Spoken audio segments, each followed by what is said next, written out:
Shalom Bapak Ibu Saudara yang dikasihi oleh Tuhan kita Yesus Kristus. Berjumpa kembali di dalam program seri pendalaman Alkitab. Bersama saya Billy Elia yang seperti biasa akan menemani saudara selama kurang lebih 10-20 menit ke depan, di mana saya akan mengajak Bapak Ibu Saudara untuk kita bersama-sama membaca dan merenungkan kebenaran firman Tuhan, perikop demi perikop dimulai dari Perjanjian Baru. Dan di dalam seri pendalaman Alkitab kali ini kita memasuki perikop yang ke-56, yang kali ini terambil dari Injil Matius pasal 13 ayat 24 sampai dengan ayatnya yang ke-30, dengan judul perikop perumpamaan tentang lalang di antara gandum. Apabila Bapak Ibu Saudara sudah mempersiapkan Alkitabnya masing-masing, saya mau mengajak kita untuk bersama-sama membaca nas firman Tuhan ini. Matius 13 ayat 24 sampai dengan ayat yang ke-30. Demikian firman Tuhan. Yesus membentangkan suatu perumpamaan lain lagi kepada mereka.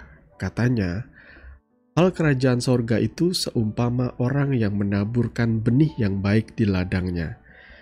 Tetapi pada waktu semua orang tidur, datanglah musuhnya menaburkan benih lalang di antara gandum itu, lalu pergi. Ketika gandum itu tumbuh dan mulai berbulir, nampak jugalah lalang itu. Maka datanglah hamba-hamba Tuan ladang itu kepadanya dan berkata, Tuan, bukankah benih baik yang Tuan taburkan di ladang Tuan? Dari manakah lalang itu? Jawab Tuan itu, seorang musuh yang melakukannya. Lalu berkatalah hamba-hamba itu kepadanya, jadi maukah Tuan supaya kami pergi mencabut lalang itu? Tetapi ia berkata, jangan, sebab mungkin gandum itu ikut tercabut pada waktu kamu mencabut lalang itu. Biarkanlah keduanya tumbuh bersama sampai waktu menuai. Pada waktu itu aku akan berkata kepada para penuai, kumpulkanlah dahulu lalang itu dan ikatlah berberkas-berkas untuk dibakar. Kemudian kumpulkanlah gandum itu ke dalam lumbungku. Amin. Nah, Bapak Ibu Saudara yang dikasihi oleh Tuhan kita Yesus Kristus, sebelum kita bersama-sama merenungkan kebenaran firman Tuhan ini, mari kita terlebih dahulu merendahkan hati dan berdoa. Bapa Surgawi, Bapa di dalam nama Tuhan Yesus, terima kasih untuk kesempatan kami bersama-sama bersaat teduh kali ini Tuhan. Kami percaya Tuhan memberikan kami hikmat dan pengertian lewat pembacaan firman Tuhan di kesempatan kali ini. Terangi hati dan pikiran kami Bapa oleh kuat kuasa Roh Kudus-Mu. Kami siap membaca dan merenungkan firman-Mu. Haleluya. Amin. Bapak Ibu Saudara yang dikasihi oleh Tuhan kita Yesus Kristus ya. Saya bersyukur karena Tuhan berbicara kepada setiap pendengarnya lewat kebenaran firman Tuhan itu melalui perumpamaan yang sangat amat mudah untuk kita pahami ya. Dan lagi-lagi di sini Yesus menggunakan perumpamaan mengenai seorang penabur dan juga ladang gandum ya. Ini adalah sesuatu yang biasa dijumpai di masa itu, saudara ya. Jadi perumpamaan tentang lalang di antara gandum itu sangat amat mudah dipahami. Karena itu sangat dekat dengan kehidupan masyarakat di masa itu ya. Saya percaya kita pun sekalipun tidak dekat dengan yang namanya ladang, ya, dengan teknologi informasi masa kini kita bisa belajar, atau paling tidak di dalam perjalanan kita, katakanlah keluar kota atau menuju daerah lain atau kota lain, di mana saudara kadang-kala dalam perjalanan saudara bisa melihat ada terhampar sawah, ladang. Dan di situ saudara bisa membayangkan ya sedikit banyak ya.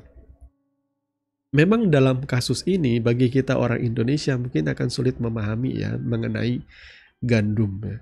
Soalnya kita memiliki bahan pokok yang berbeda ya, bahan makanan pokok yang berbeda ya. Ini kita makan nasi yang terbuat dari beras, sementara orang-orang Yahudi Israel di Timur Tengah sana mereka biasa untuk memakan roti yang terbuat dari gandum ya. Tapi kalau kita tidak malas ya, atau kita punya waktu untuk searching di internet, saudara bisa akan melihat mengenai gandum itu seperti apa bentuknya. ini aja sudah ada dalam pikiran saya, saudara ya. Gandum itu seperti apa? Walaupun saya tidak pernah melihat langsung, tapi saya pernah melihat videonya, saya pernah melihat gambarnya ya. Dan ketika dibandingkan antara lalang dan gandum ya. Nah, jadi lalangnya itu akan sangat berbeda sekali dengan ilalang atau tanaman alang-alang yang ada di Indonesia, saudara ya. Jadi lalang yang dimaksud di dalam nas pembacaan kita ini itu betul-betul mirip dengan tanaman gandum ketika mereka baru bersama-sama tumbuh ya. Dengan kata lain, ketika lalang atau gandum ini masih dalam keadaan yang muda masih ya. Mereka sangat mirip. Jadi lalang ini bahkan disebut di dalam istilah orang-orang setempat itu sebagai gandum palsu, seperti itu, gandum palsu ya. Nah, saudaraku, dari perumpamaan ini kita juga bisa membayangkan, saudara ya, bahwa ternyata lalang dan gandum itu menggambarkan mengenai orang percaya yang sungguh-sungguh mengikuti Tuhan itu sama dengan gandum, dan orang percaya yang kehidupannya masih duniawi syarat dengan dosa dan kejahatan. Itu namanya alang-alang. Di awal pertumbuhannya, mereka terlihatnya akan sama saja. Mungkin bisa kita bilang awal-awal bertumbuh baik lalang maupun gandum itu terlihat seperti orang percaya yang baik, yang pada umumnya yang kelihatannya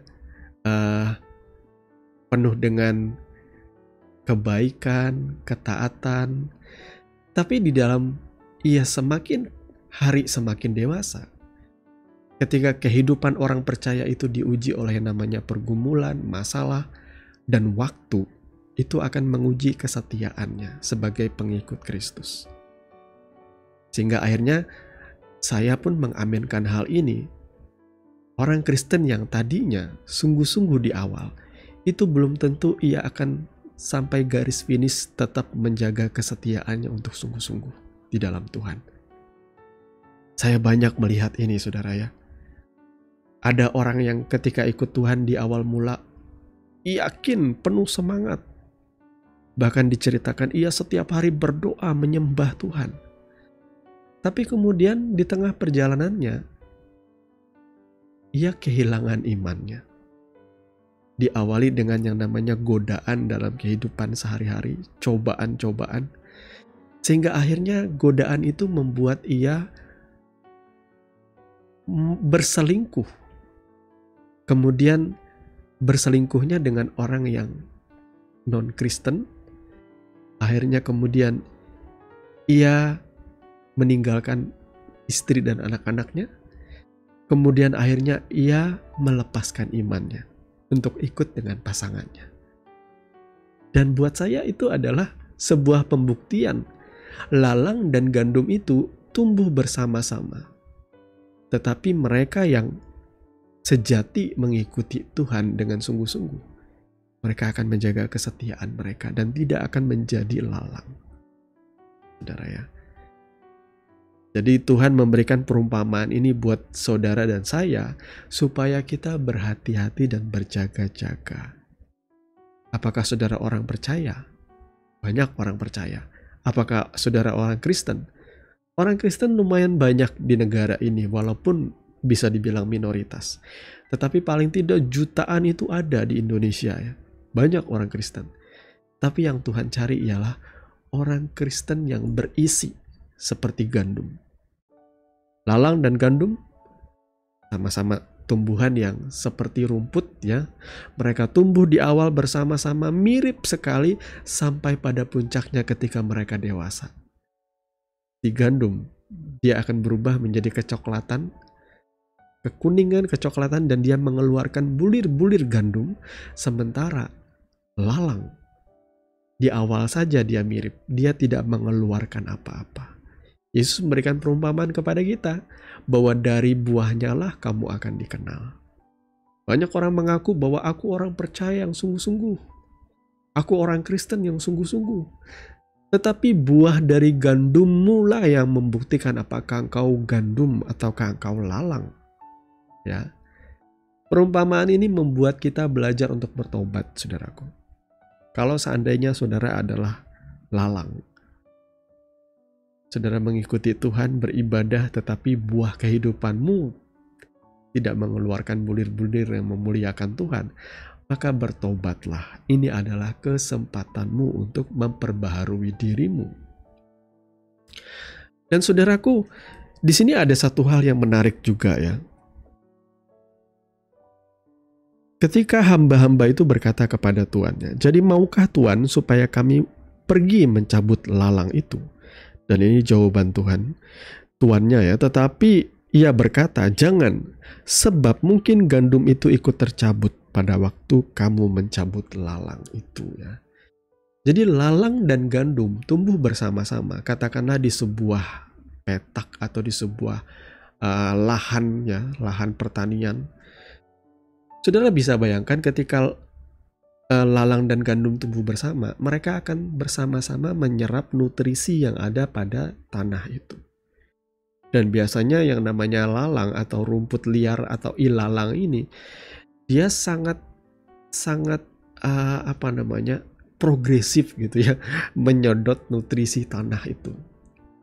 Kadang-kadang lalang ini bisa bahkan membuat tanaman yang ada di dekatnya mati karena keegoisannya, karena begitu nafsunya dia dengan nutrisi yang ada pada tanah itu. Ya, ketika hamba-hambanya menawarkan untuk mencabut lalang itu, tuannya berkata jangan. Ini gambaran dari Tuhan kita ya. Tuannya berkata jangan, karena takutnya, karena kamu sulit membedakan antara lalang dan gandum pada waktu mereka muda. Nanti kamu salah cabut, kasihan kalau gandumnya yang kecabut. Jadi tuannya berkata biarkanlah mereka tumbuh bersama-sama, nantinya ketika dewasa akan ada perbedaan kok. Mana lalang dan mana gandum dari buahnya. Ya, saudaraku ya. Di sini kita akan belajar memahami kenapa Tuhan pada akhirnya membiarkan lalang dan gandum itu tumbuh bersama. Padahal gandum itu kalau diganggu oleh lalang ya, dia tidak akan maksimal menyerap nutrisi. Mungkin tumbuhnya itu tidak akan segemuk kalau dia tanpa lalang seperti itu. Tapi kenapa Tuhan biarkan? Nah, kesemuanya itu bertujuan untuk memurnikan, itu bahasa saya ya, supaya gandum ini terbukti kegandumannya. Gimana ya saya menggunakan istilahnya ya. Kalau dalam kehidupan kita sehari-hari saudara ya, kalau kita mengikuti Tuhan itu semuanya serba mudah, tidak ada masalah, tidak ada pergumulan. Di mana bukti bahwa kita menjadi orang Kristen atau orang percaya itu sungguh-sungguh? Mana buktinya? Justru kesulitan-kesulitan yang diakibatkan dengan keberadaan lalang tadi akan menjadi pembuktian bagi gandum ini bahwa sekalipun ada kesulitan-kesulitan ia untuk bertumbuh, ia akan tetap bertumbuh dan akan mengeluarkan bulir-bulir gandum. Ia tidak akan mati terpengaruh oleh lalang-lalang ini yang tumbuh di sekitarnya. Kita sebagai orang percaya yang sungguh-sungguh ikut Tuhan, hari-hari ini diperhadapkan dengan begitu banyak lalang-lalang di sekitar kita. Mereka yang menunjukkan cara hidup yang tidak sesuai dengan firman Tuhan, pergaulan yang tidak sesuai dengan kebenaran. Banyak di antaranya yang menyimpang dari iman. Banyak yang kelihatannya bahagia sekalipun tidak ikut Tuhan. Itu akan menjadi godaan dan pencobaan tersendiri bagi kita, menguji kemurnian dan kesetiaan kita dalam mengikuti Tuhan. Saya pikir kalau kita terpengaruh dengan cara-cara hidup lalang-lalang di sekitar kita, maka pertama kita bisa menjadi mati iman kita, dan kemudian kita akan tumbuh lagi menjadi lalang juga, saudara ya.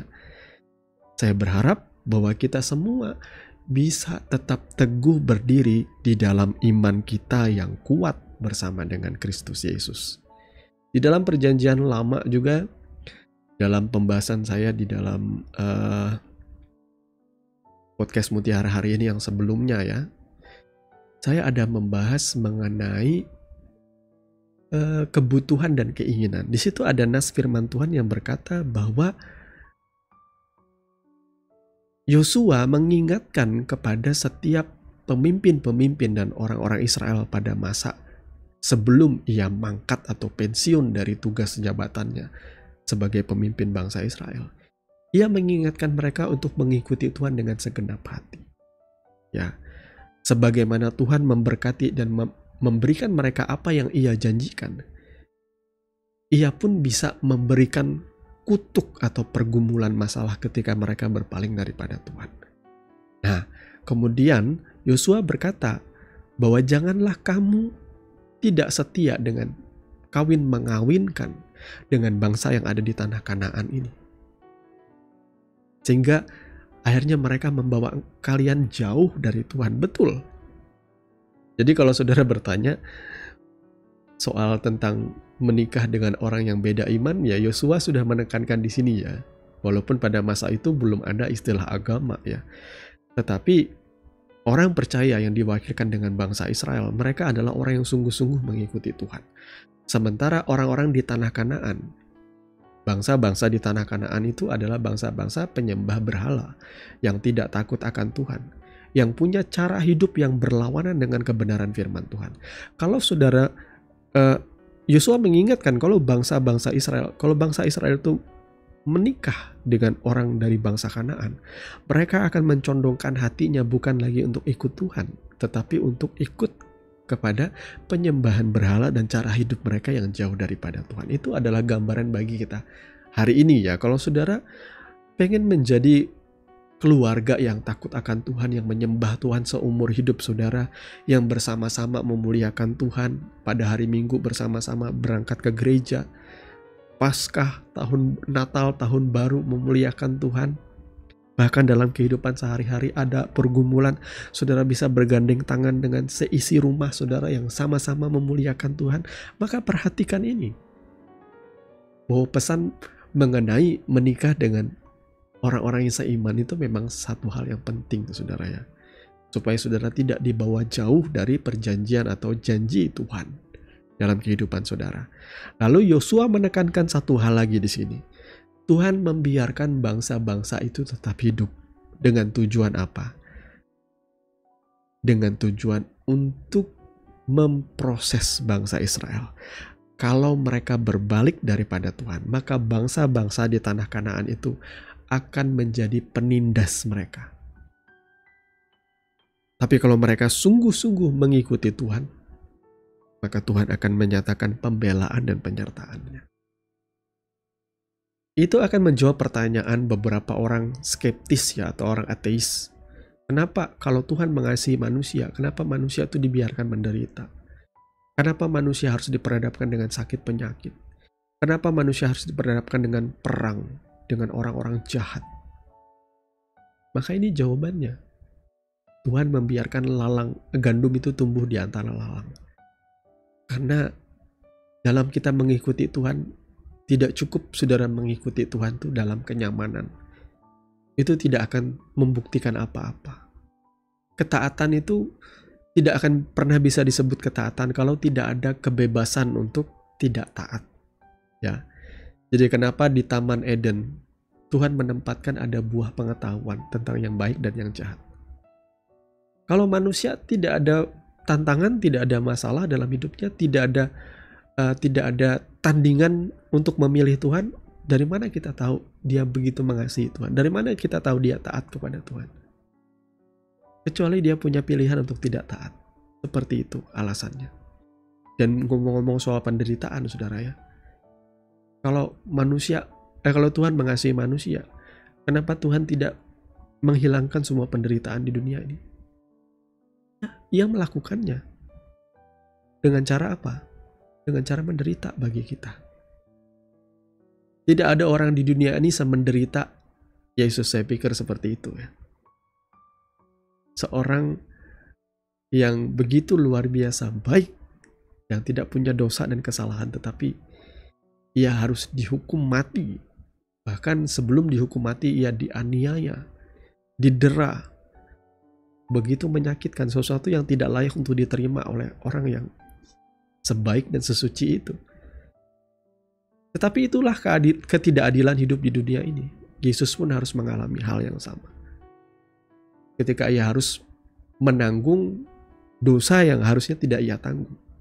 Dosa itu adalah kebinasaan kekal yang ditanggung oleh umat manusia. Tetapi semuanya itu dipikul oleh Yesus di atas kayu salib. Justru itulah tanda kasih Tuhan kepada setiap manusia. Kalau saudara bertanya, kalau Tuhan mengasihi manusia, kenapa Tuhan biarkan sakit penyakit? Itu jawabannya sama. Tujuannya sama. Kalau saudara mendekat kepada Tuhan, walaupun saudara sakit, saudara tetap setia ikut Tuhan. Saudara tidak akan mengeluhkan sakit itu. Saya pernah sakit, tetapi sakit itu justru membawa saya untuk dekat kepada Tuhan. Saya pernah dalam pergumulan, dalam permasalahan yang saya hidup dalam kehidupan rumah tangga, usaha, pekerjaan, tetapi kesemuanya tetap membawa saya untuk terus mencari Tuhan. Jadi segala masalah, segala pergumulan, segala sakit penyakit dan penderitaan di dunia ini, semuanya baik untuk memurnikan kita. Karena mengikuti Tuhan itu lagi-lagi bukanlah cara hidup yang murahan.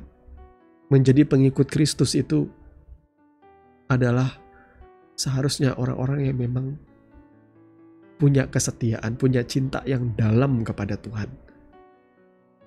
Jadi menjadi orang Kristen itu bukan orang-orang murahan, saudaraku. Maka Bapak Ibu Saudara yang dikasihi oleh Tuhan kita Yesus Kristus, semoga renungan firman kita di kesempatan kali ini boleh menerangi hati dan pikiran kita dan membuat kita mengerti maksud dan kehendak Tuhan-Nya. Mari kita tundukkan kepala dan kita berdoa. Bapa Surgawi, Bapa di dalam nama Tuhan Yesus, terima kasih untuk kebenaran firman yang sudah bersama-sama kami renungkan di kesempatan kali ini. Tuhan tolong agar kami boleh mengevaluasi hati dan pikiran kami. Apakah kami sudah menjadi orang percaya yang sungguh-sungguh mengikuti Engkau dan menghasilkan buah kebenaran di hadapan-Mu, layaknya gandum Tuhan. Supaya kami tetap bertumbuh dan menjadi dewasa, dan akhirnya kami melalui segala pergumulan, kami membuktikan kemurnian iman kami, mengikut dan mengiring Tuhan. Terima kasih Bapa, Engkau sudah berbicara dalam hidup kami. Tolong kami agar kami boleh menjadi pelaku firman yang setia di hadapan-Mu. Di dalam dan demi nama Tuhan Yesus kami berdoa. Amin. Bapak Ibu Saudara yang dikasihi oleh Tuhan kita Yesus Kristus, kita sudah sampai di penghujung program seri pendalaman Alkitab. Kami bersyukur untuk kesetiaan dan ketekunan saudara untuk kita bersama-sama bersaat teduh di dalam program ini. Saya berharap supaya program ini boleh berkembang dan menjadi berkat bagi banyak orang. Akhirnya saya Billy Elia pamit. Sampai bertemu lagi di dalam program seri pendalaman Alkitab yang berikutnya. Kiranya kasih karunia di dalam Tuhan kita Yesus Kristus menyertai saudara sekalian. Shalom.